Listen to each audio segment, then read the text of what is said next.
Tim. Yes. You're batting cleanup. You're last today. What is your topic? What is love? What is love? Baby, don't hurt me. Speaking of the 90s. It's a deep question. It is a really deep question. That's existential. Thanks for saving that for the last. Let's unpack it. All right, everybody, put the suitcase down. So I think the easy thing to answer is love is a feeling. Called Unpack with Colin and Nick. My All right, God. everyone, let's unpack this. You think love is a feeling? Love is a feeling. It's an emotion. It's a basic human emotion. Is it? Okay. I think that because it's hard to say. It's similar questions. What is art?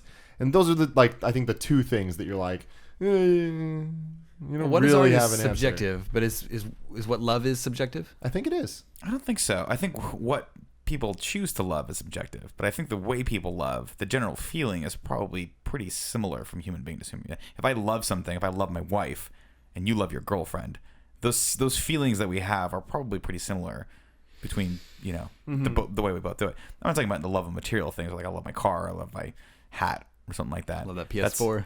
That's more of PS4. I'll tell you what. that's more of like a physical sort of like you're bonded to something because you interact with it and things like that. But I think on a very base level, it's a chemical sort of reaction, and then eventually turns into a long lasting bond between two things or two people. Well, so is the love between people different than like the love of things?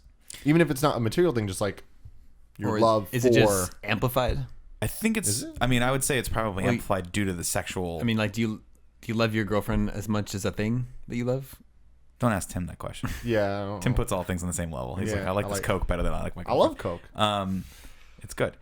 I think that there's obviously, I think the love you feel for another human being is a little bit more amplified, like you're saying, just because there's a lot of other emotions that go into loving someone who you have a physical interest in. If it's a sexual interest or if you have a relationship, there's a lot of physical contact with them. You just don't get, well, some people do maybe, but out of like a car or, a gun or something cool like that, or a PS4 where you're like, it's more complex, I think, with human beings. But yeah, I think at a base level, you see something you like and you want it and you obsess about it, and then it goes from there, It's tough. It's a good question. It's a good question. Oh, can I try that? Yeah. No, I can't do it. I can't do it. Because you breathe in with, like, your mouth's open, but you're breathing in through the nose.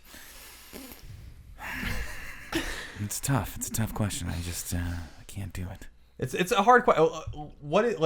Love for me has evolved in terms of relationships, but the love of a parent or the love of a sibling or the love of a friend seems to kind of stay the same. I think love is many different kinds of things. It's definitely an evolution of a core companionship that I think animals have.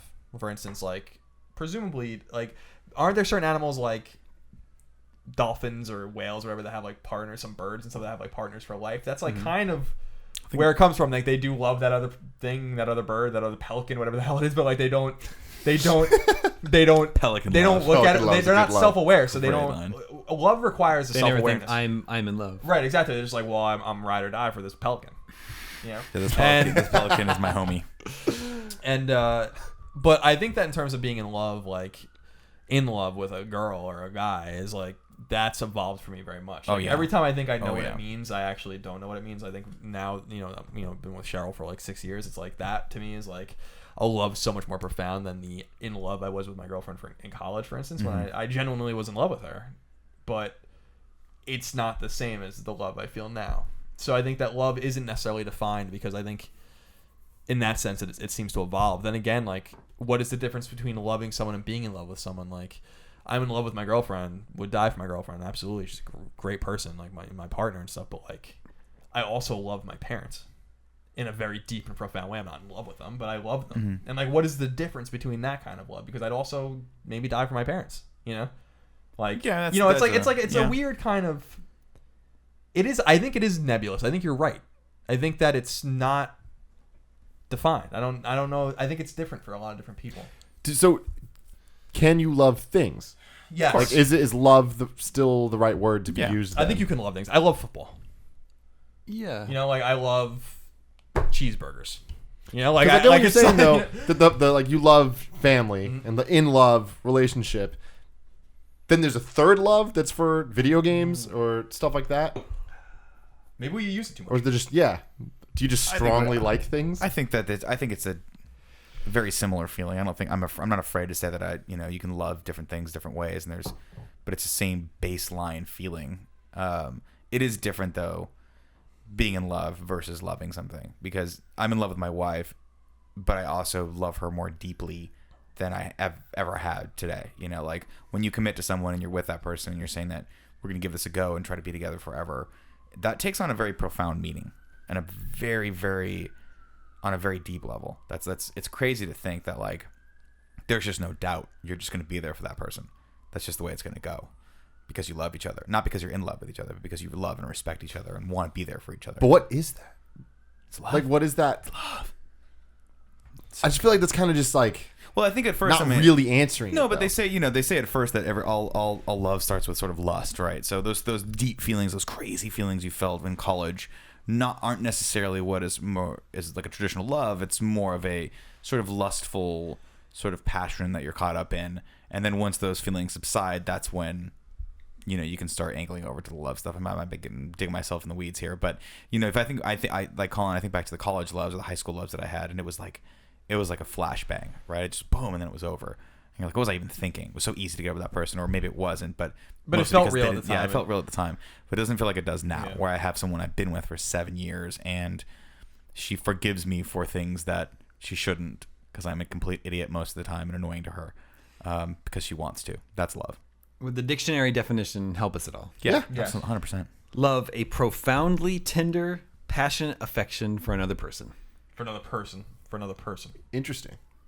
Okay. You do form tight bonds with material things, though. I mean, so a second definition is a feeling of warm personal attachment or deep affection. Yeah. So like that could be to 4 other stuff. This reminds me of what was the definition where it was like, and the like? It was a hot dog. It was when we were talking about hot sandwiches. dogs. We were looking up the definition of sandwiches. It's like meats to define and or like it was between two pieces of bread and the like, and you're like, I can't deal with this. Yeah, like, and the like, what does that mean? Could it be a does that burrito? Yeah, I think that there are just different kinds of love. I don't think that one's necessarily more profound than the other. For instance, I think that the love I feel for my girlfriend is equivalent to the love I feel for my family, but they're different kinds of love, But I think that they're pretty much on the same level. Yeah. Like the love I feel for hockey or football is below that, but I love it. Playing drums or bass, like playing video games, all the weird, history and all that kind of shit. Like that's a love, but that's lower. I think that there's a pyramid. Yeah. But again, it's all about definition, because for instance, you were talking about like, I look back at some of the things I used to be upset about with people I thought I was in love with or really just liked when I was a kid. And I remember being like really upset over a girl in high school, like fucking profoundly upset.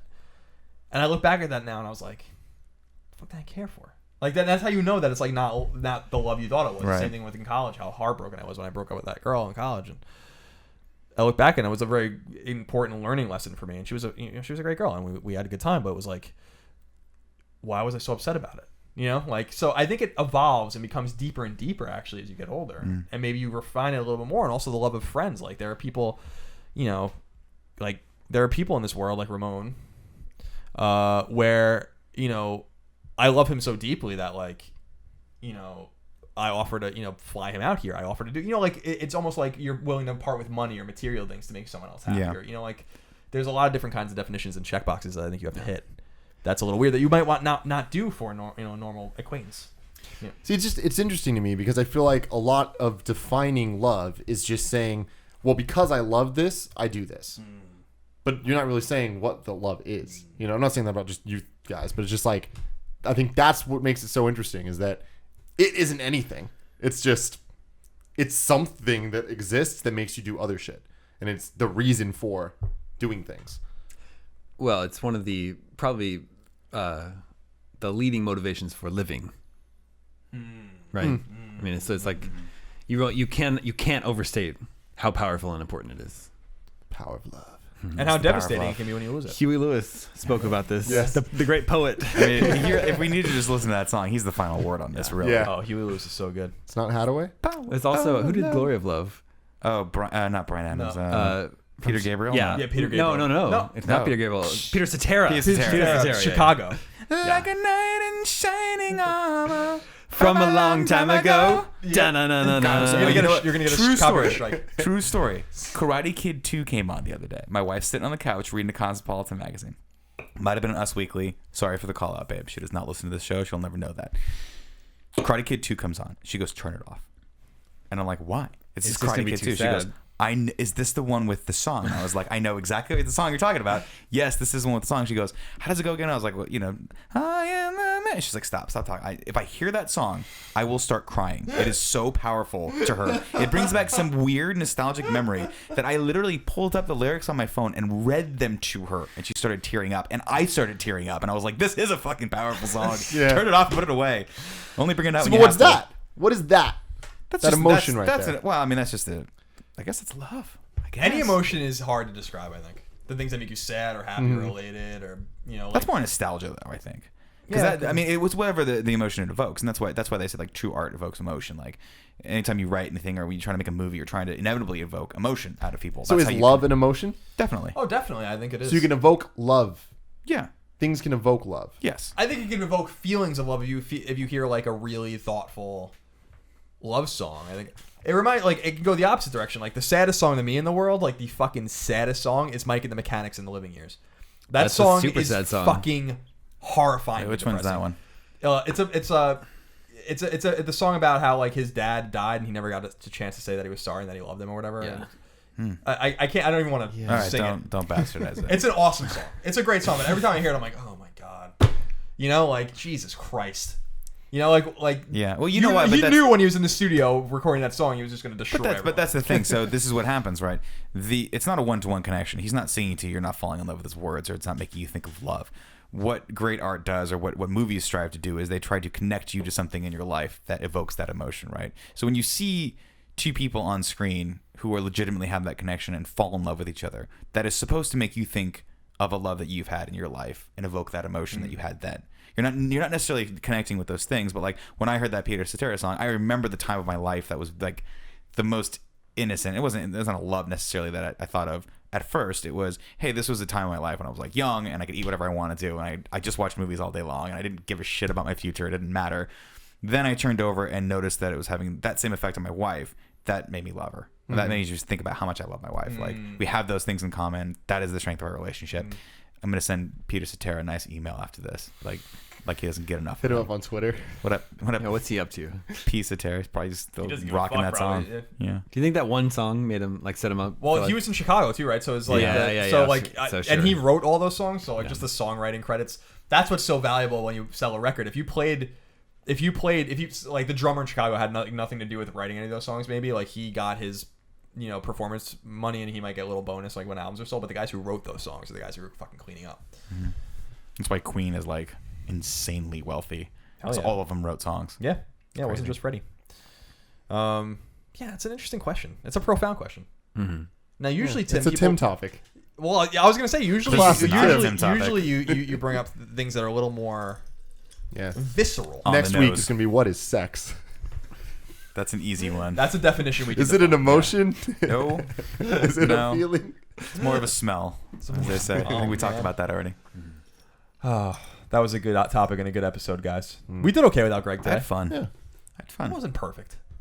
Something felt like we were just missing Greg. Yeah, it was a little vacant. It was a little empty. But we had our friend Damon here. Yes. That was nice. Damon, thank you for joining us. I had a good time. I'm not used to it. Damon, you're very welcome here on the show. Thank you for coming. Always and happy. Always happy. Normally the person that sits in that chair at least once, really if not 15 times an episode. No, he looks over at me and just shakes his head. I'll try to say something, and he just doesn't even pay me the courtesy of like a courtesy laugh. He just goes, you know that thing he does? Do that. Yeah, it's the worst. So thank you for not doing that to me. You may have felt it, but you didn't let on that you did. I appreciate that. He would never do that. Damon, thank you for joining us. And of course, thank you out there for coming to listen to the GameOverGreggy Show, or watching it if you're on YouTube, of course. You can find us here on youtube.com/kindafunny. If you want the audio, you can go download that at Bandcamp. You can even find the video at Vimeo. You can support us on Patreon. Kindafunny.com has everything you need if you want to buy merch and all that kind of stuff. We appreciate that. We have the Team Fat shirt. We have the Moriarty Miller and Scarpino Gettys shirts. It's very good. It's very good. Everything's very good. It's a good time to be alive. It is. It's a great time to be alive. It's a great time. And I don't think it's gonna be any better than this. You're not worried about Ebola? You think everything's gonna be fine? I'm a little worried about it. We might have to do that topic at some point, because I keep getting tweets about that. A lot of people want to hear our thoughts on it. We can get that later. I was terrified of it over the weekend. My wife's like, it's not gonna happen. We were totally pulled out. We're all gonna die. I was in Texas over the weekend. Yeah. And people are freaking the fuck out over there. Well, about this it was actually Yeah. there, so I don't. It's blame them. crazy. I thought I had it yesterday because I was feeling sick. I'm like, I have Ebola. I would. God, Tim Gettys has conflicted on Ebola. that. I'm Tim Gettys has conflicted on that because Ebola. here's the thing about that, and this is going to sound super insensitive, so I'm going to try to tread as lightly as humanly possible on this. If you had that, I know you'd try to find a way to capitalize off of having Ebola, course. and it would be a ridiculous train wreck to watch that happen. It'd be great. There'd be so many YouTube videos, probably a rap video. Yeah, an Ebola rat video. We'll save that for another time. Jesus. All right, you can follow us on Twitter. Nick is Nick_Scarpino. There he is. Don't tweet at Nick Scarpino without the underscore. He doesn't like it. He does. He's not okay like with it? He's okay. I mean, he's a cool guy. Okay, he's a nice But guy. he, Maybe we'll have him yeah, on the show one day. I think he wants to get his own followers. I don't think he wants mine. I understand. Damon is Dame0, DAEMZERO.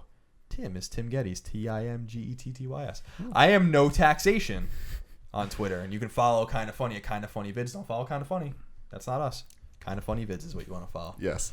We'll be back in another week for more of the Game Over Greggy show with Greg Miller, Game Over Greggy himself. Until next time, we'll see you later.